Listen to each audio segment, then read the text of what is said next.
So we have a child dedication today, आज एक बच्चे का समर्पण है। and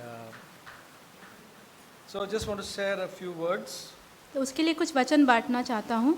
There is no what do you say, precedence or anything that way in the New Testament. Rather there is no commandment as such to have a child dedication.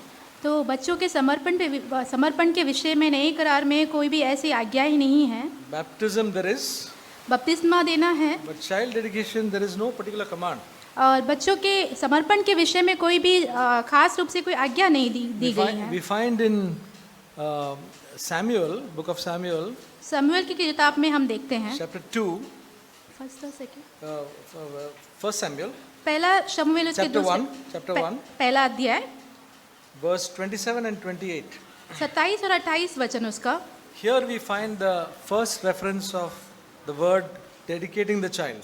तो यहाँ पे सबसे पहली बार हम जो बच्चे को जो समर्पित किया है ऐसा उस शब्द को देखते हैं। Hannah, his mother, was praying for a baby boy, हन्ना जो एक माँ है उस बच्चे की, वो एक बच्चे के लिए प्रार्थना कर रही थी। and we read in 1 Samuel 1, 27 and 28. हम ये पढ़ते हैं पहला शमूएल पहला अध्याय उसके 27 और 28 वचन में।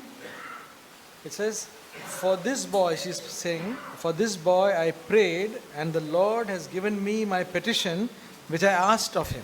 तो यहाँ पे वो कहती हैं, यह वही बालक है जिसके लिए मैंने प्रार्थना की थी और यहोवा ने मुझे मुंह मांगा वर दिया है।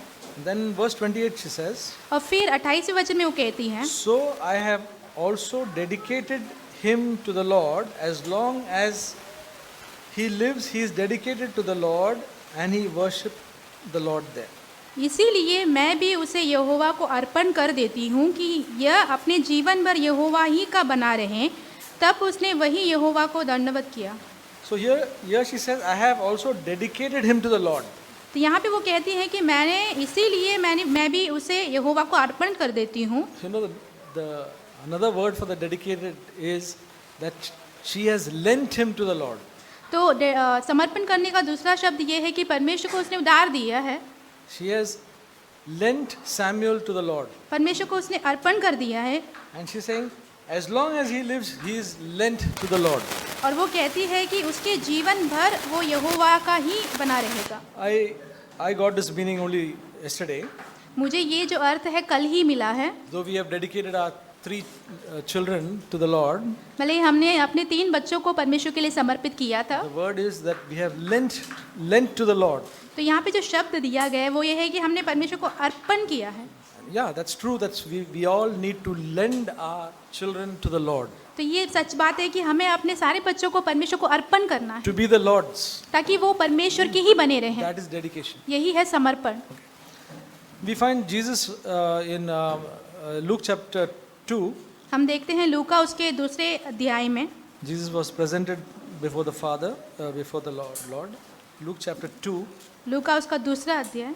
We read that in verse 22 that Jesus was presented to the Lord. वहाँ पे कहा गया है कि प्रभु यीशु मसीह को परमेश्वर के सामने समर्पित किया गया। So brothers and sisters, our children are a gift from God, as the word of God says. जैसे कि परमेश्वर का वचन कहता है, हमारे बच्चे जो है परमेश्वर के द्वारा दी गई तोहफे हैं। So brother Manoj and sister Pratita has got another wonderful gift. भाई मनोज और प्रतिता को परमेश्वर ने और एक तोहफा दिया है। Okay, the name of the gift, the name of the baby is Avisha. और जो बच्चे का नाम है वो है Avisha. Okay, so God has given us gifts to take care, परमेश्वर ने हमें तोहफे दिए हैं ताकि हम उनका देखभाल करें, to bring up our children in His ways. ताकि परमेश्वर के मार्गों में हमें उन्हें बड़ा करें। Proverbs 22 says that train up a child in the way he should go, and even when they are old, they will not turn away from it. नीति वचन उसके 22वें अध्याय में कहा गया है कि एक बच्ची को शिक्षण जो है उसी मार्ग में दो जहाँ पे उसे बढ़ना चाहिए, ताकि वो बुढ़ापे में भी उसे न भूले कभी। Brothers and sisters, this is our responsibility to train up our children in the way they should go, so that even when they are old, they will not turn away from God. तो भाइयों बहनों, ये हमारी जिम्मेदारी है कि हमें बच्चों को वही मार्ग की शिक्षण देना चाहिए जहाँ पे उन्हें बढ़ना चाहिए, चलना चाहिए, ताकि जब वो बूढ़ा हो जाए तभी भी वो मार्ग से वो ना हटे। Abraham was one person. Abraham एक व्यक्ति था ऐसा, who made a tremendous difference to his family. जिसने अपने जीवन में अपने पारिवारिक जीवन में बहुत बदलाव लाया। Abraham, Genesis 18 verse 19. उत्पत्ति 18 उसका 19वां वचन, It's a good word for all of us in the families, especially fathers. जो खास करके जो पिता हैं उनके परिवारों के लिए अच्छी वचन है। Genesis 18:19. उत्पत्ति 18 उसका 19वां वचन। God says, "For I have chosen him in order that he may command his children and his household after him to keep the way of the Lord by doing righteousness and justice, in order that the Lord may bring upon Abraham what he has spoken about him." उत्पत्ति की किताब 8वां अध्याय उसका 19वां वचन, क्योंकि मैं जानता हूँ कि वह अपने पुत्रों और परिवार को जो उसके पीछे रह जाएंगे आज्ञा देगा कि वे यहोवा के मार्ग में अटल बने रहें और धर्म और न्याय करते रहे, इसलिए कि जो कुछ यहोवा ने इब्राहिम के विषय में कहा है उसे पूरा करें। So, unless the parents take it very seriously, it will not happen. जब तक माता पिता इसे गंभीर रूप से नहीं लेंगे तब तक ये मुमकिन नहीं है। Great responsibility is laid on the fathers और ज़्यादा जिम्मेदारी जो है पिताओं की है to bring them up in the fear of the Lord. ताकि वो परमेश्वर के भय में उन्हें बड़ा करें। Okay, and we know of great mothers who have been great examples to bring up children. और हम बहुत ही बड़े माताओं के बारे में सुनते हैं जो कि बच्चों को परवरिश करने के विषय में बड़े अच्छे उदाहरण रहे हैं। Samuel's mother, शमूएल की माता, Timothy's mother. तिमोथियुस की माता, There are so many other examples even in the present time. और अभी के समय में बहुत और भी उदाहरण दिए हैं। So brothers and sisters, what our children will look at the way we live. देखिए भाइयों बहनों, बच्चे जो हैं हम कैसे जीते हैं उन मार्गों को देखते हैं, So what we say, they are hearing, और जो हम कहते हैं वो सुनते हैं, and what we try to present, also they should not find any difference. और जिस तरीके से हम कार्यों को करते हैं उसमें भी उन्हें कोई अंतर नहीं दिखना चाहिए। Means what we are living and what we are speaking should not be different. इसका अर्थ ये हुआ कि हम जिस तरीके से जीते हैं और जो बोलते हैं उन दोनों के बीच में कोई अंतर नहीं होना चाहिए। Children will recognize it immediately, बच्चे जो है जल्दी से ही पहचान लेते हैं उसे, even when they are very small. भले ही वो बहुत छोटे हैं। So help us, let us all pray that we will live a life which is open before the Lord. ताकि इसलिए हम प्रार्थना करें कि परमेश्वर के सामने खुला हुआ जीवन हम जिएं। All we have to do is to be just an honest believer.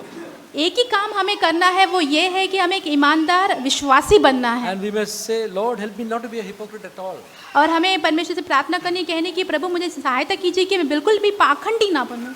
And pray for grace and the power of the Holy Spirit not to be a hypocrite but to be a true person. और परमेश्वर से अनुग्रह मांगिए, परमेश्वर की पवित्र आत्मा की सामर्थ मांगिए ताकि आप ईमानदार बने, ना कि कोई पाखंडी। I thank God for Brother Manoj and Sister Pratita. भाई मनोज और प्रतिता बहन के लिए धन्यवाद करता हूँ परमेश्वर का। I thank God for their sincerity. उनके ईमानदारी के लिए धन्यवाद करता हूँ मैं। I thank God for what God is doing in their life. और मैं परमेश्वर को धन्यवाद करता हूँ कि परमेश्वर जो उनके जीवन में कार्य कर रहे हैं Let us उसके। all pray that God would bless them with His two wonderful children and any more. और हम उनके लिए प्रार्थना करें कि परमेश्वर इस परिवार को उन बच्चों के साथ आशीष करें, उन्हें बड़ा करने के So लिए। as we pray for Avisha, it's all of us praying, and it is basically their prayer. They are lending her to the Lord. तो जैसे ही हम अभिषेक के लिए प्रार्थना करेंगे तो हम सभी की प्रार्थना, उनकी भी प्रार्थना है कि परमेश्वर ने बड़ा करें उसी मार्ग में। Come, please.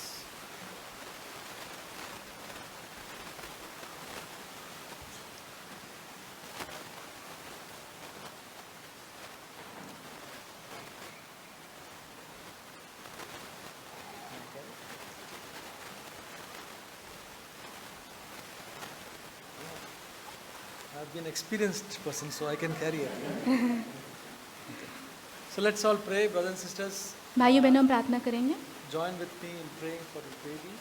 और बच्चे के लिए प्रार्थना करने में मेरे साथ जुड़िए आप, She grow up to be a wonderful disciple of Jesus. ताकि ये बड़ी होकर प्रभु यीशु मसीह की अच्छी एक शिष्य बने। Father in heaven, we bless you and praise you this good time that you've given to us. पिता परमेश्वर, ये अच्छा समय जो आपने दिया है उसके लिए आपको हम धन्यवाद देते हैं, स्तुति देते हैं। Thank you for your favor upon us, Lord. परमेश्वर आपके हमारे ऊपर जो किए उपकार है उसके लिए धन्यवाद करते हैं। Thank you for Manoj and Pratita.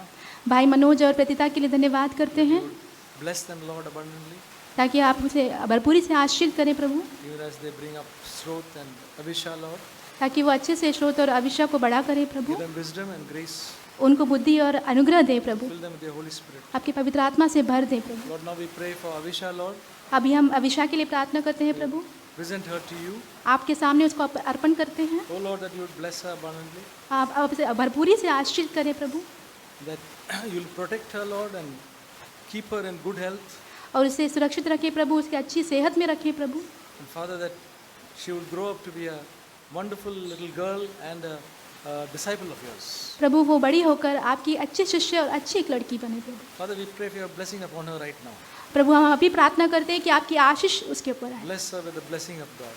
परमेश्वर की आशीष से उसे We आशीष करें। bless them. We bless her and we bless both of them in the name of Jesus. यीशु मसीह के नाम से हम बच्ची को और उसके माता पिता को आशीष करते हैं, In Jesus' name. यीशु के नाम से आमीन।